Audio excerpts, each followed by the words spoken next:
Hi guys, welcome back to the Financial Interest YouTube channel. My name's Dan. So in this week's video, I'm going to go over Phil Town's 10 cap method of valuation. So I've also previously covered Phil Town's margin of safety calculation, so I'll leave a link to that on the screen now and also in the description. So we're going to look at an example from Apple for this. So we'll look at the current 10 cap price for Apple. And then we're also going to go back a few years to the end of 2015 to also check what the Apple 10 cap would have been then, because it was around the beginning of 2016 that Berkshire Hathaway actually started investing into Apple. So I thought that might make a useful comparison. So please stick around till the end to see that as well. So let's get on with the video. So what is cap rate? So we'll go and have a look at Investopedia, my favourite source of information for this kind of thing. So the capitalization rate, also known as cap rate, is used in the world of commercial real estate to indicate the rate of return that's expected to be generated on a real estate investment property. And we'll actually go and look at an example, a quick one from a rental property, and then also from Apple as well. So let's look at an example from a rental property.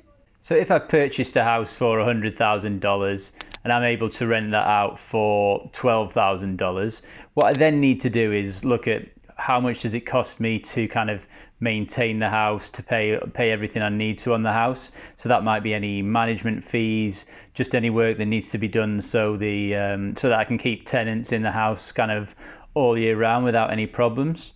So I take the $12,000 and then I remove those expenses, and let's say for this example that's $2,000, and then I'm left with $10,000 a year from that, which is the owner's earnings. So that's what I can keep after everything's been paid. And to get the cap rate, I simply divide these owner's earnings by the property price. So that's dividing the 10,000 by 100,000, which is 0.1, and then I just times it by 100 to get the percentage, and that gives me a cap rate of 10%. So this amount of 10% is where the 10 cap comes from. So it means I'm getting a 10% return on the money that I've put in each year. And if I'd bought the property with cash, so if I'd bought it outright at the beginning, then I would have got my investment back within 10 years based on this. And Phil Town usually likes to have like a margin of safety baked into all of his valuation methods. So in this case, he says that people are normally going to accept kind of a 5% cap rate when they're doing properties. So this is why he's kind of looking for 10%. This is where he wants to get his kind of 50% margin of safety. And that's kind of based on the actual cap rate being double what he would expect for the normal cap rate. And actually, because this works well in real estate, it also kind of has like a good application when looking at the stock market, because companies in the stock market can behave like a real estate investment as well. So the same kind of principles apply whether it's real estate or whether it's a company we want to buy in the stock market. We still need to go about the principles in the same way. We still need to understand the investment. It needs to have a moat. In the case of real estate, the moat is going to be the location. Is it like an up and coming area? Do they have good schools? Is the infrastructure good? Or if it's not good at the moment, do you see that it's improving and it's going to be good in the future? Because that's obviously what you're going to be looking for in a real estate investment.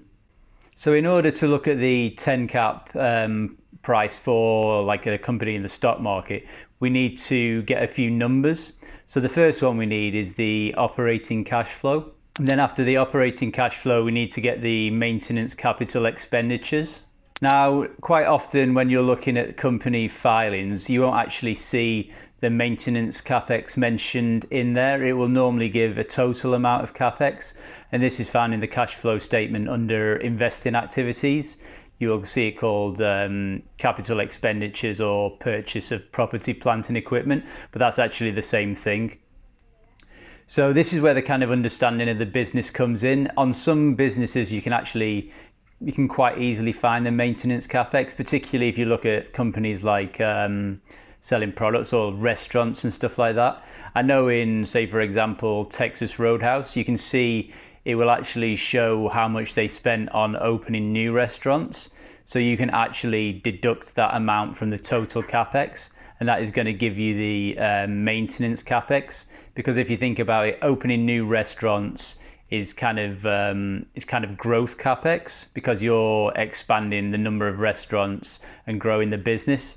This principle would be the same if you're taking your owner earnings from the house and then you're actually reinvesting that into either buying another house, or perhaps you're going to do a loft or attic conversion in your house to kind of add another room to it, which then gives you greater potential for increasing the rent further down the line. So that's kind of what we want for the maintenance capex. We just want to look for that rather than growth. And Phil Tam mentioned in his Invested podcast back in August 2020, so last year, that they've done quite a bit of research, and they think that if you don't know the number, it's kind of safe to use a 50-50 approach. Like ideally, you would have a better understanding of the business to make a more educated guess, but for the purposes of this, we're just going to call it that half of the capital expenditure is for maintenance of the business. So then if we take our operating income or cash flow from operations, you'll see it called a few different things. So if we take that and then remove the maintenance capex, then that gives us the owner's earnings. So this is money, the money we have after everything else has been taken out, and this is money that we can do what we want with. We can like put it in the bank, we can reinvest it back into the business or back into the house or whatever we've actually got the investment in.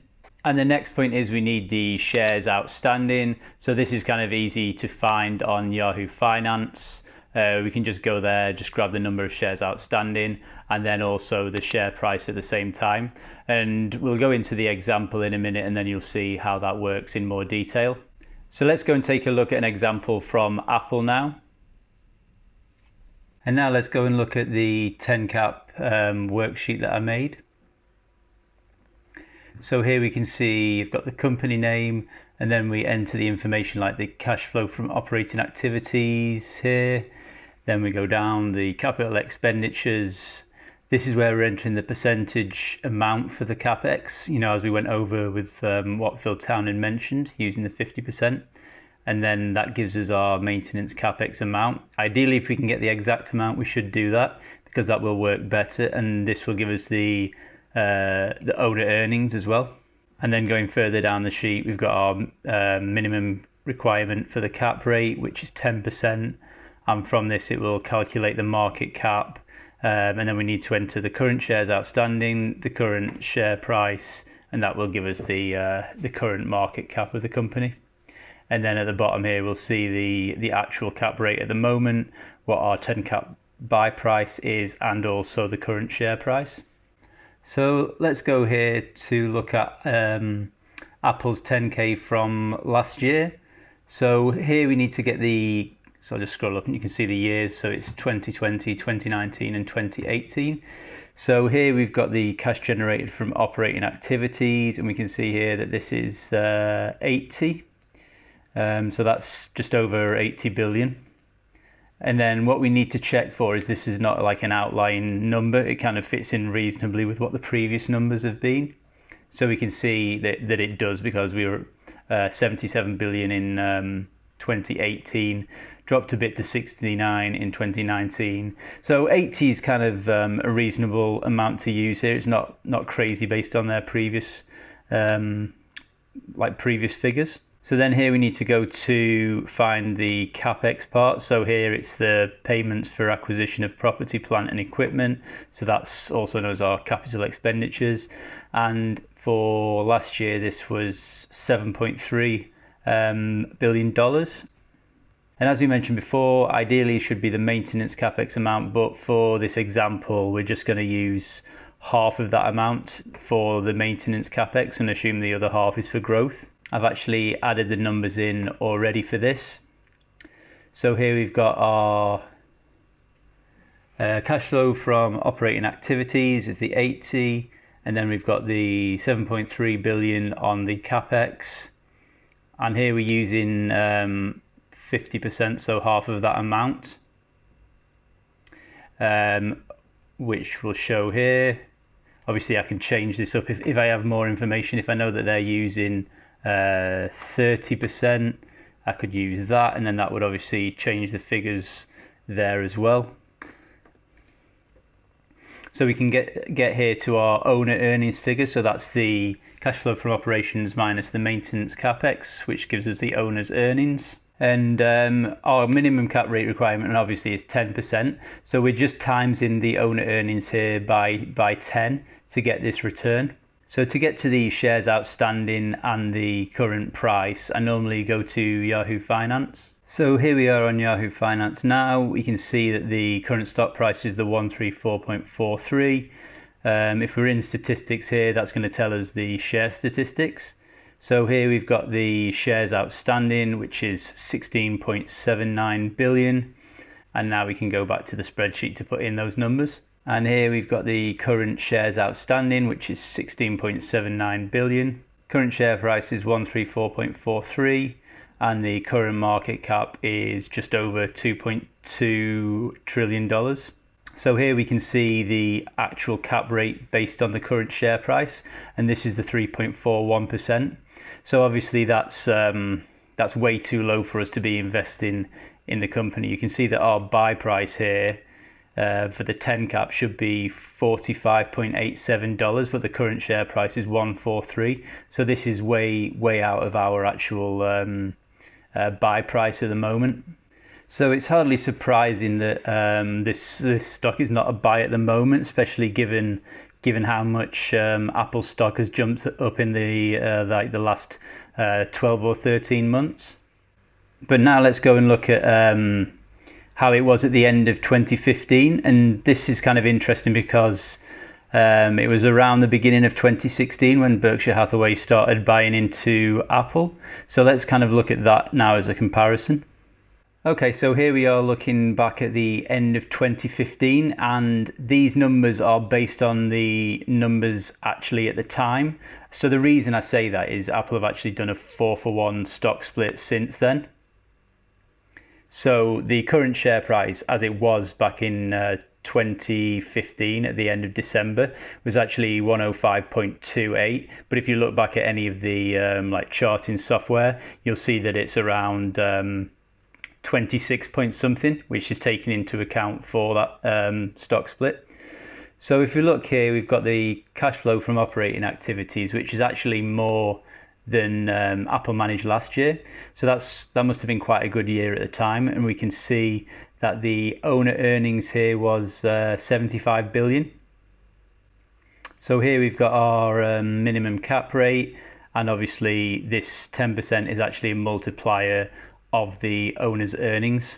So the owner's earnings times 10 is giving us the market cap at our 10 cap rate, and that's the amount of shares outstanding at that point in time, along with the current share price and their actual market cap based off that share price. So we can see here that the actual cap rate at that point was 12.96%, so we're nearly 13%, so well above the minimum requirement of 10%.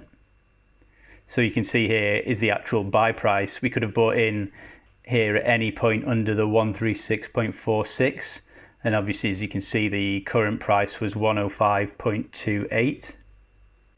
And actually I was just reading up on that, and it looks like Berkshire purchased around 9.8 million shares in Q1 of 2016 at an average price of around 109 a share. And we all know that that's been an incredibly successful investment for them, and it's like one of the biggest holdings of their stock portfolio now. And if you're looking for some other like real world examples of this, Warren Buffett mentions a couple of them in his letters to shareholders in Berkshire Hathaway from 2013. So I'll actually leave a link to that, but he mentions getting a 10 cap rate on a farm he purchased in the 80s, and also property in New York in the 90s, and they're quite interesting examples. So this is kind of good to see that it's not only Phil who's using this, it's also Warren Buffett's used this method before as well. So let's take a look at some of the key points here. So the first point is our targeted rate of return is at least 10% per year. And it's best if we think about this like we're buying the whole like investment property or the whole company rather than the individual stocks, just because it's a bit easier to kind of understand it that way. And one of the limitations with the 10 cap is actually it doesn't take into account any growth. So in this sense, it's always good to use it alongside other valuation methods, such as a discounted cash flow analysis, just so you can kind of compare those side by side, because the DCF does take into account estimates for growth rates. So I know from reading his books and doing the course that Phil Town actually uses 3 different valuation methods. Obviously the 10 cap we've seen here, also the margin of safety, which is kind of based around a discounted cash flow analysis, and then also the payback time. I'll probably cover that one in another future video. So these are 3 methods he uses, and then obviously each one of those is going to give you a slightly different price, but it's good that you can kind of compare them all together and then use this as a starting basis where you can actually buy into the company if it hits that price. So that's it for the video. I hope you enjoyed it. If you did, please give us a like, and also if you enjoy this kind of content, consider subscribing to the channel as well if you haven't already, and hit the notification bell to get notified every time I release new videos. Also, if you have any comments on the valuation method, the 10 cap or any other valuation methods that you use, I'm always interested to know about that, so please leave them in the comments below as well. So thanks for watching, and I'll see you in the next video. Cheers.